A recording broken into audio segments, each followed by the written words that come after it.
अस्सलाम वालेकुम my dear students, my name is Hasan Raza. उम्मीद करता हूँ आप तमाम स्टूडेंट्स बखैर वाफियत हैं। माय डियर स्टूडेंट्स, हम अपने प्रीवियस क्लास में ये तो देख चुके हैं कि मैग्नेटिक फील्ड के चेंज होने से इलेक्ट्रिसिटी प्रोड्यूस की जा सकती है, लेकिन अब सवाल ये पैदा होता है कि इस इलेक्ट्रिसिटी की डायरेक्शन आखिर क्या होगी।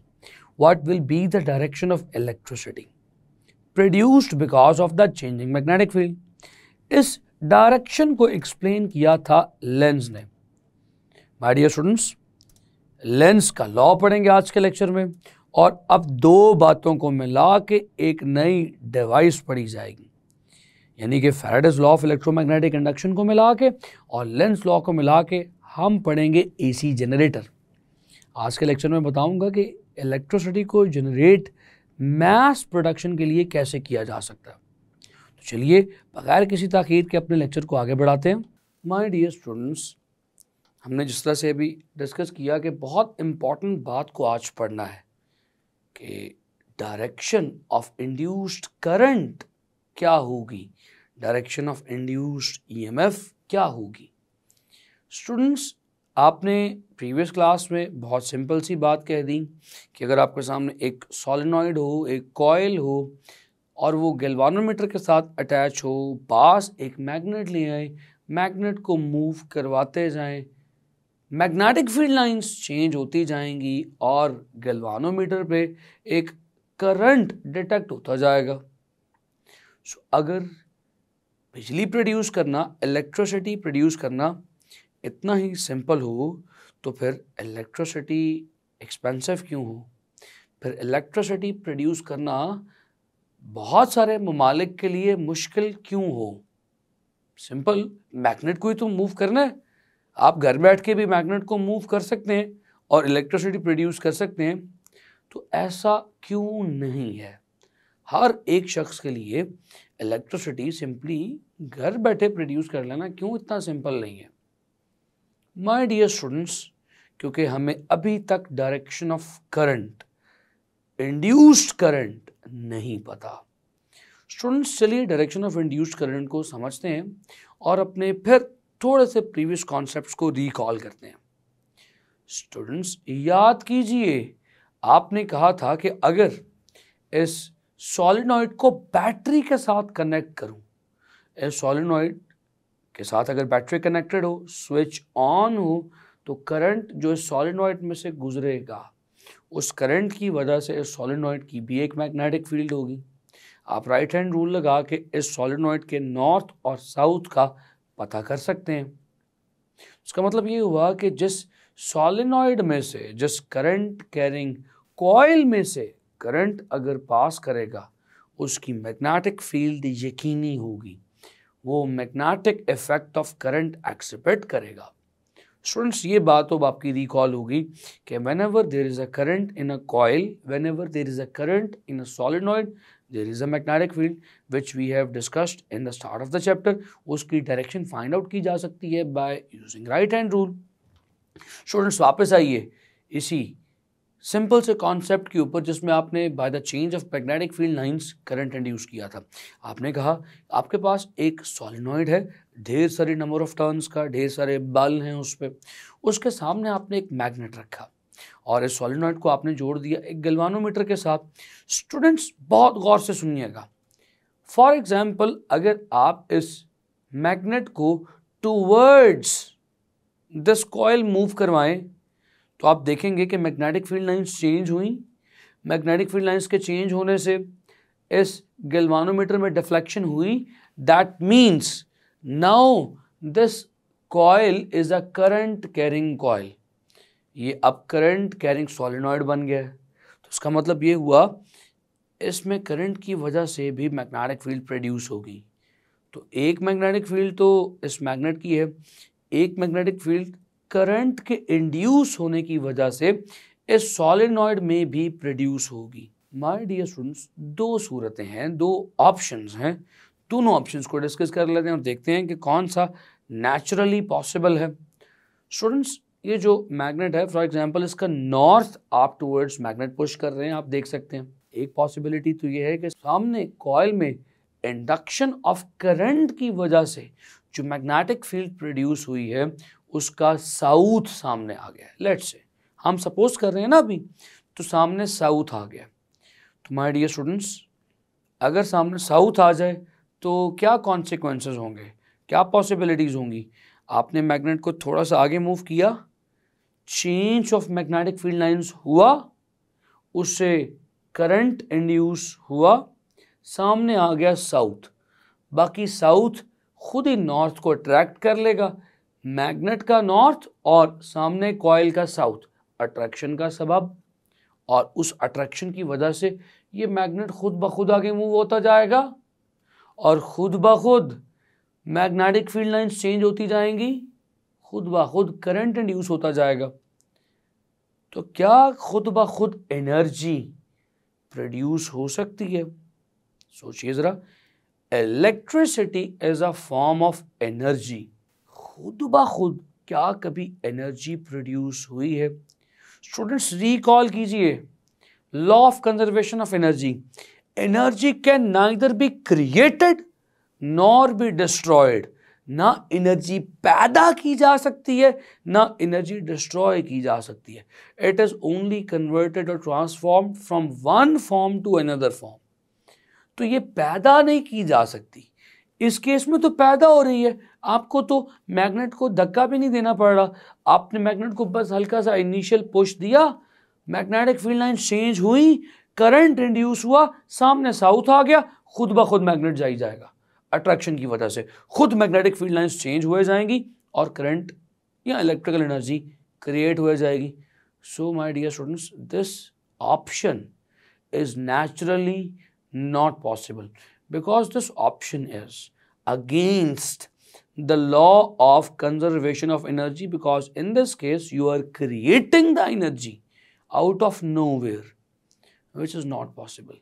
तो सामने साउथ नहीं आएगा, सामने ऐसा पोल, जुमला बहुत इंपॉर्टेंट है माय डियर स्टूडेंट्स, सामने ऐसा पोल नहीं आएगा जो मोशन ऑफ द मैग्नेट को सपोर्ट करे, जो मोशन ऑफ द मैग्नेट को ईज प्रोवाइड करे, क्योंकि ऐसा करने से मैग्नेट तो खुद ब खुद मूव कर जाएगा, खुद ब खुद एनर्जी प्रोड्यूस हो जाएगी, which is against the law of conservation of energy.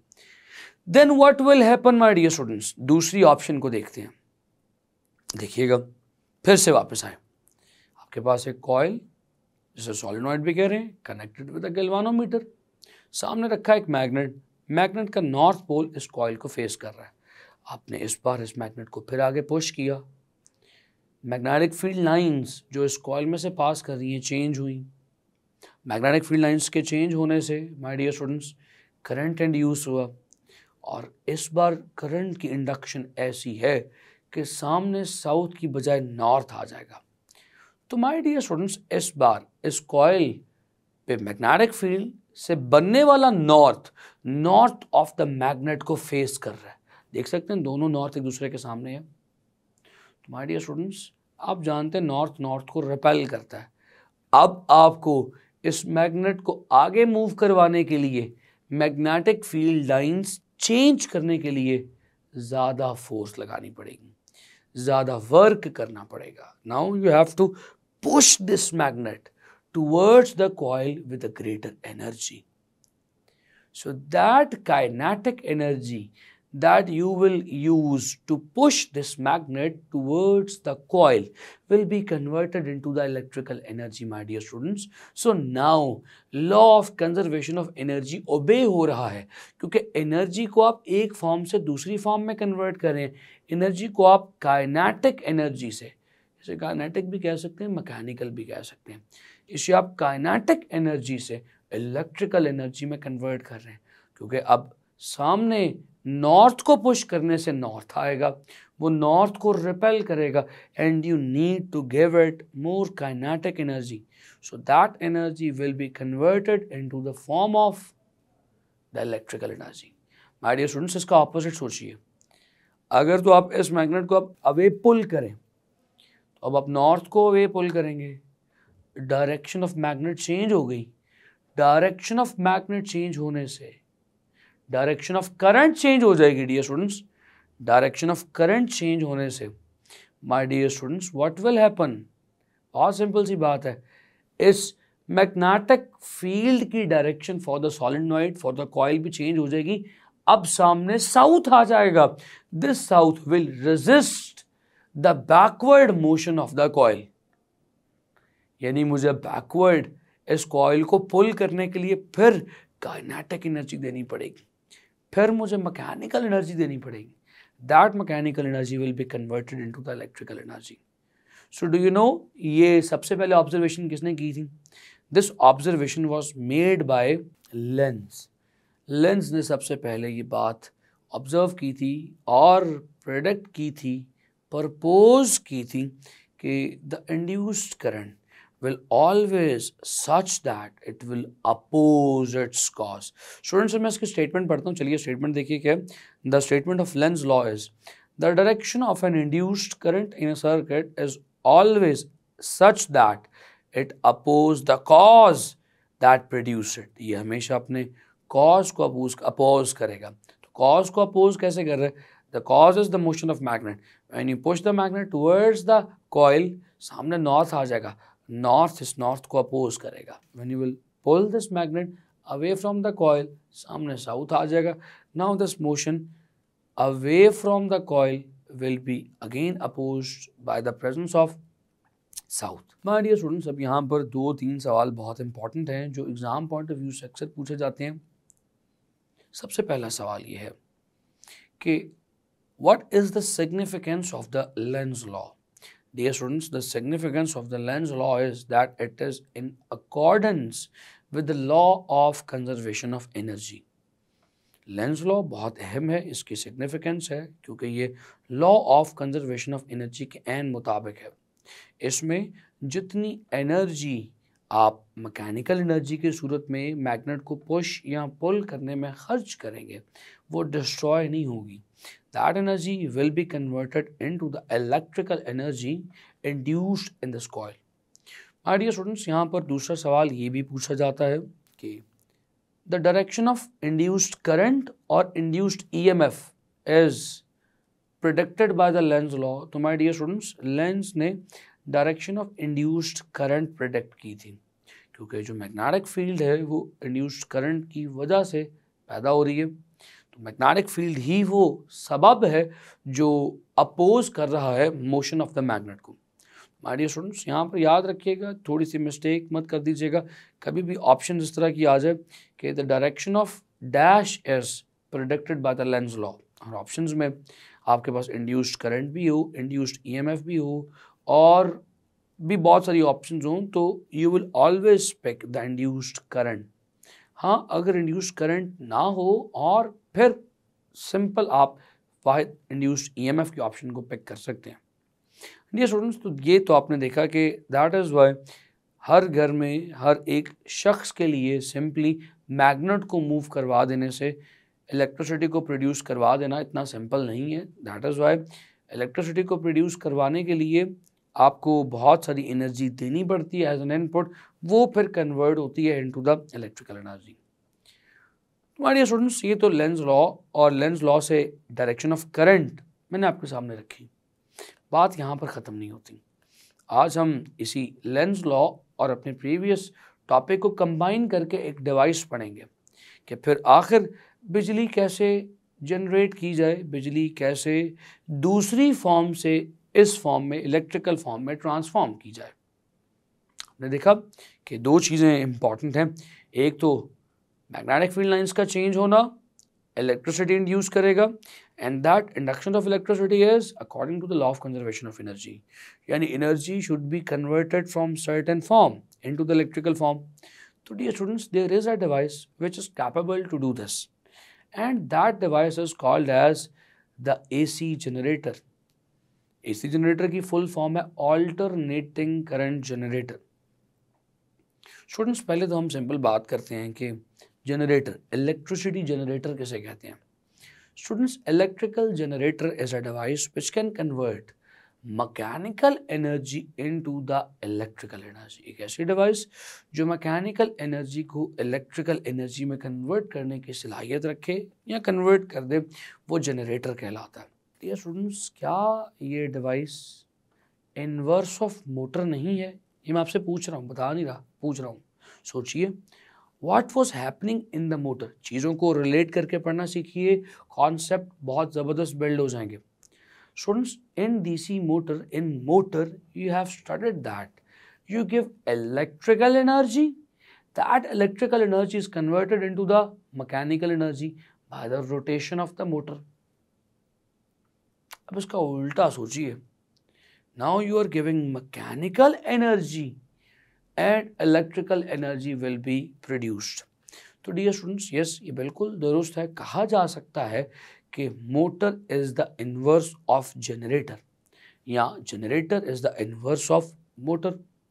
तो डियर स्टूडेंट्स, हम पढ़ने लगे हैं एसी जनरेटर को। बहुत इंपॉर्टेंट टॉपिक है, लॉन्ग पॉइंट ऑफ व्यू से भी इंपॉर्टेंट है, थ्योरेटिकल है, इसलिए आपके सामने यहाँ पर खड़ा इस टॉपिक को एक्सप्लेन और दिखाऊंगा, विजुअलाइज भी करवाऊंगा। स्टूडेंट्स, इसे एसी जनरेटर क्यों कहते हैं? क्योंकि इसके केस में प्रोड्यूस होने वाली इलेक्ट्रिकल एनर्जी कांस्टेंट नहीं होगी। इसके केस में प्रोड्यूस होने वाली इलेक्ट्रिकल एनर्जी ऑल्टरनेटिंग होगी। अब मैं आपको ऑल्टरनेटिंग का ग्राफ क्योंकि दिखा सकता हूं, क्योंकि प्रीवियस चैप्टर में ऑल्टरनेटिंग करंट को किसी हद तक आपके सामने एक्सप्लेन कर चुका हूं। तो वो जो ऑल्टरनेटिंग करंट मैंने प्रीवियस लेक्चर में, प्रीवियस चैप्टर में जिक्र किया था, वो इसी ऑल्टरनेटिंग करंट जनरेटर से हासिल किया जाता है।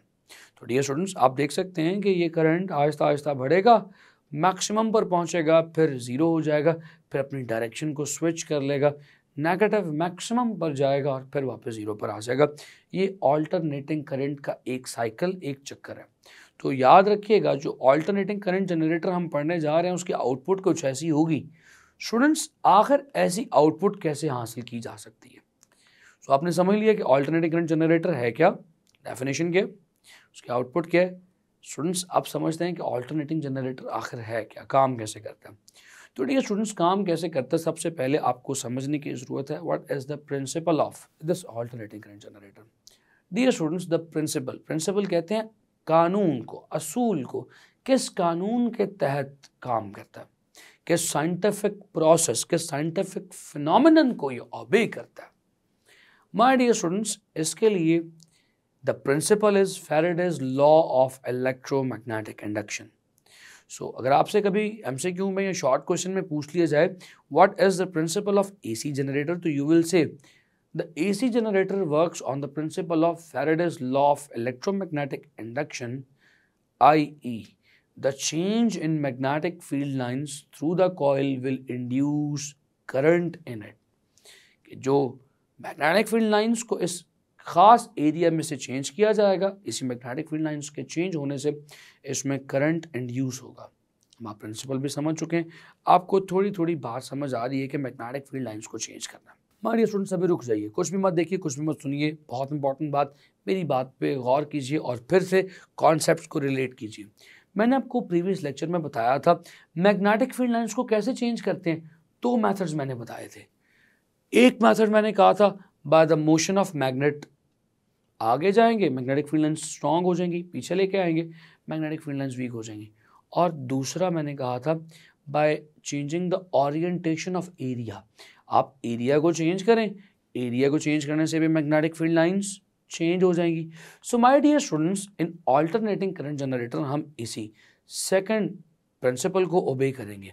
We will change the magnetic field lines by the rotation of the area. ये बात समझ आई? अगर ये बात समझ आई है डियर स्टूडेंट्स, तो चलिए फिर ऑल्टरनेटिंग करंट जनरेटर की कंस्ट्रक्शन को भी देख लेते हैं। आप देख सकते हैं यहाँ पर दो मैग्नेट्स हैं, north and the south pole, और इनके दरमियान में एक rectangular loop of the conductor wire है।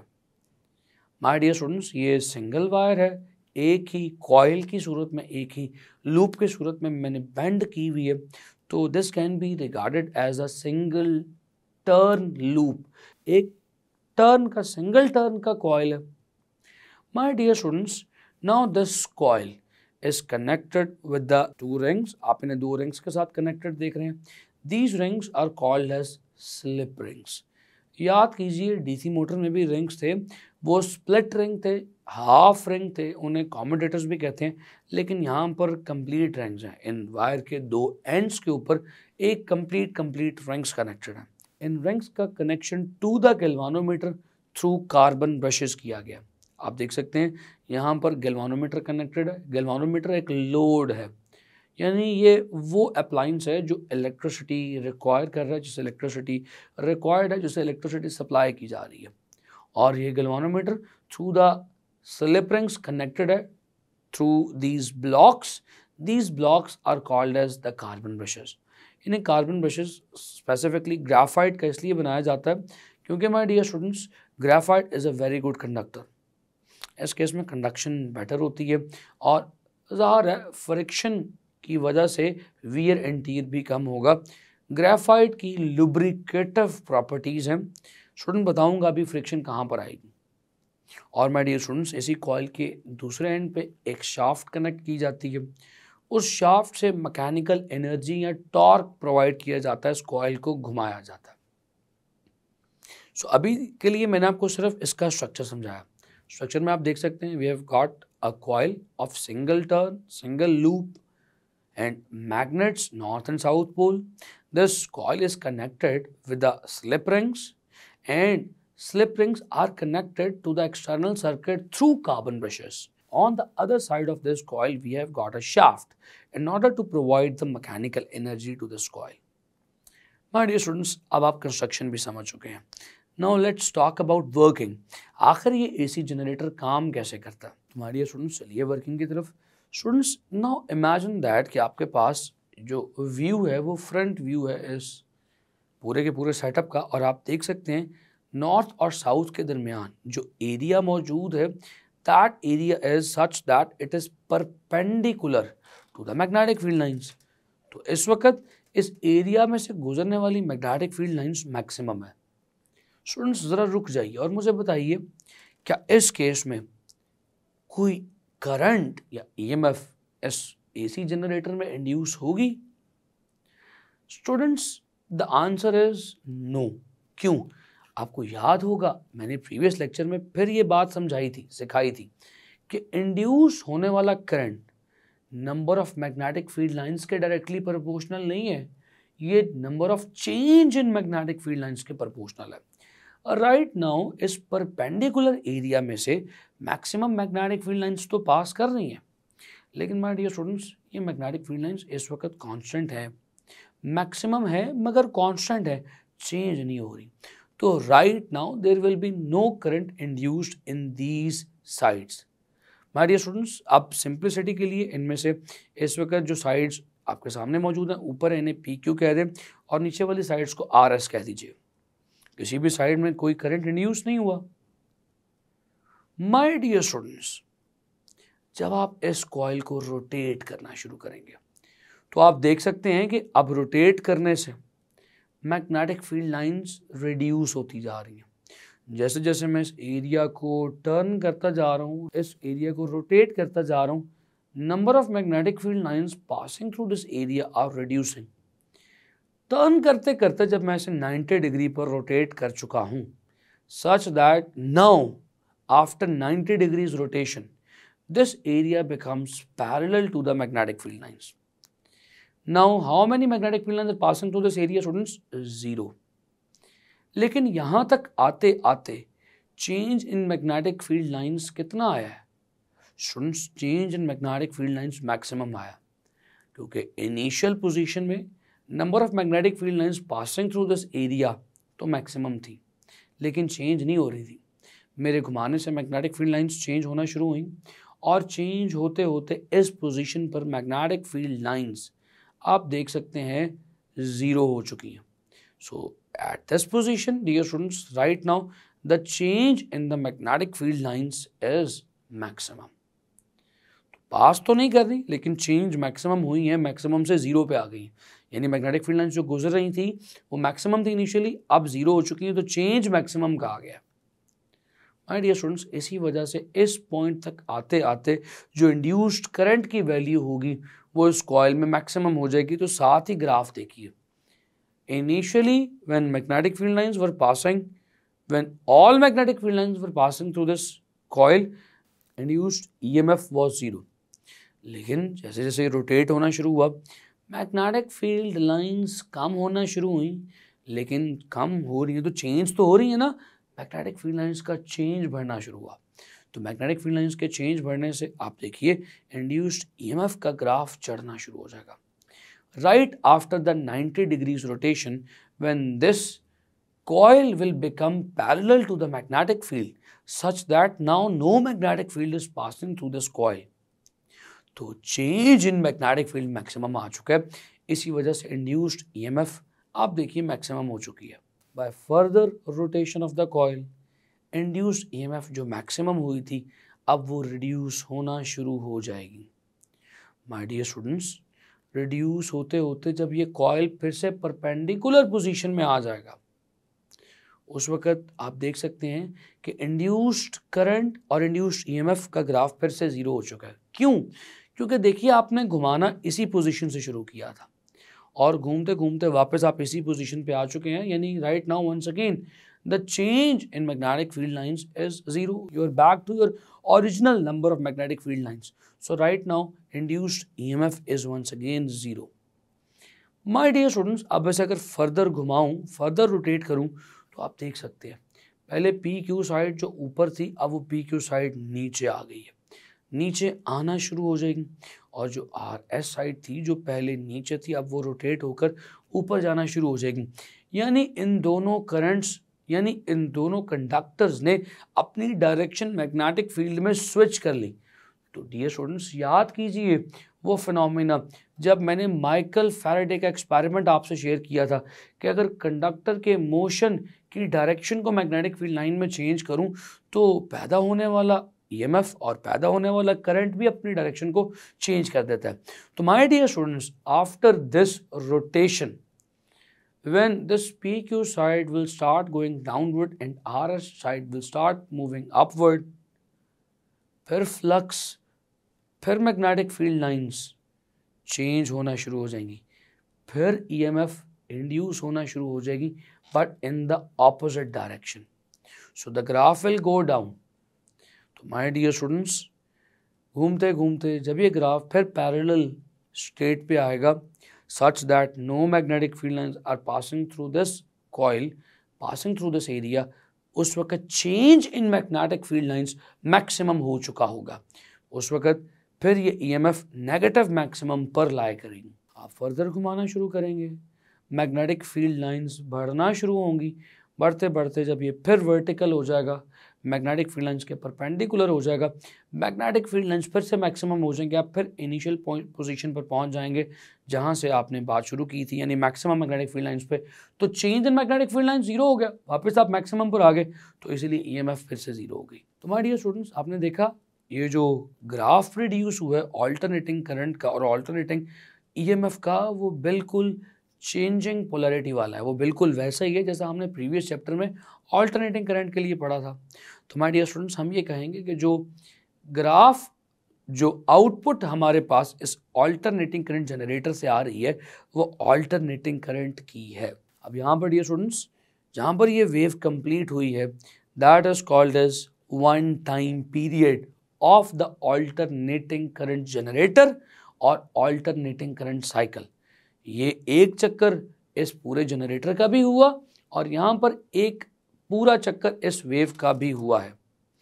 तो my dear students, this is one complete time period जहाँ पर हाफ वेव हुई है दैट इज t/2 या 1/2t, और इसी तरह से डियर स्टूडेंट्स हाफ और जीरो के दरमियान में क्वार्टर टाइम पीरियड है जिसे t/4 कह सकते हैं, और इसी तरह से t/2 और t के दरमियान में तकरीबन 3t/4 या 3 क्वार्टर्स टाइम पीरियड मौजूद है। माय डियर स्टूडेंट्स, ये जो वेव प्रोड्यूस हुई है ऑल्टरनेटिंग करंट की आउटपुट में, जैसे इसका टाइम पीरियड बिल्कुल टाइम पीरियड ऑफ जनरेटर के बराबर है, तो माय डियर स्टूडेंट्स यहाँ पर ये बात भी फिर कही जा सकती है the frequency of output alternating wave is equal to the frequency of the motion of the generator.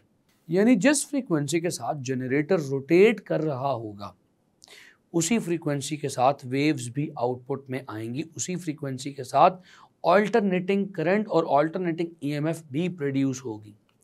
For example, अगर ये जनरेटर एक सेकंड में 50 साइकिल्स 50 चक्कर मुकम्मल करे, माय डियर स्टूडेंट्स, आउटपुट में जो ऑल्टरनेटिंग करंट और ऑल्टरनेटिंग ईएमएफ प्रोड्यूस होगी उसकी फ्रीक्वेंसी भी 50 हर्ट्ज होगी, यानी कि वो भी 1 सेकंड में 50 वेव्स प्रोड्यूस करेगा। आउटपुट में 50 वेव्स 1 सेकंड में आएंगी। माय डियर स्टूडेंट्स, आमतौर पर स्टैंडर्ड भी यही है, हमारे घरों में आने वाली इलेक्ट्रिसिटी जो है वो 50 hertz alternating voltage alternating current पर आती है। माय डियर स्टूडेंट्स, उसका मतलब ये है कि जो पीछे जनरेटर हैं वो 50 हर्ट्ज फ्रीक्वेंसी पर रोटेट कर रहे हैं। माय डियर स्टूडेंट्स, इसी तरह से अगर ये जनरेटर एक रोटेशन लेट्स से 1/50 सेकेंड्स में कंप्लीट कर रहा है, तो इसी तरह से इस आउटपुट में आने वाली वेव का टाइम पीरियड भी 1/50 सेकेंड्स ही होगा। माय डियर स्टूडेंट्स, बहुत सिंपल से कॉन्सेप्ट्स थे, होप सो कि आपको जनरेटर समझ आया। माय डियर स्टूडेंट्स, आपने देखा कि कैसे Lenz law is in accordance with the law of conservation of energy है, और लेंज लॉ और Faraday's law of electromagnetic induction को हमने इस्तेमाल करते हुए ऑल्टरनेटिंग करंट जनरेटर बना दिया। हमारे घरों में इस्तेमाल होने वाला जनरेटर, इंडस्ट्रीज़ में इस्तेमाल होने वाला जनरेटर, या बड़े बड़े पावर प्रोडक्शन हाउसेस में इस्तेमाल होने वाला जनरेटर, ऑल्टरनेटिंग करंट जनरेटर इसी प्रिंसिपल पर काम करता है। उम्मीद करता हूँ कि ये तमाम कॉन्सेप्ट्स अब आपके लिए बहुत क्लियर हो चुके हैं, बहुत सिंपल हैं, आप इन तमाम चीज़ों को समझ चुके हैं। जब हम अगली बार मिलेंगे तो कुछ नए कॉन्सेप्ट्स के साथ मिलेंगे। अपना बेइंतहा ख्याल रखिए, मुझे अगले लेक्चर तक के लिए इजाज़त दीजिए। सी यू नेक्स्ट टाइम। अल्लाह हाफ़िज़।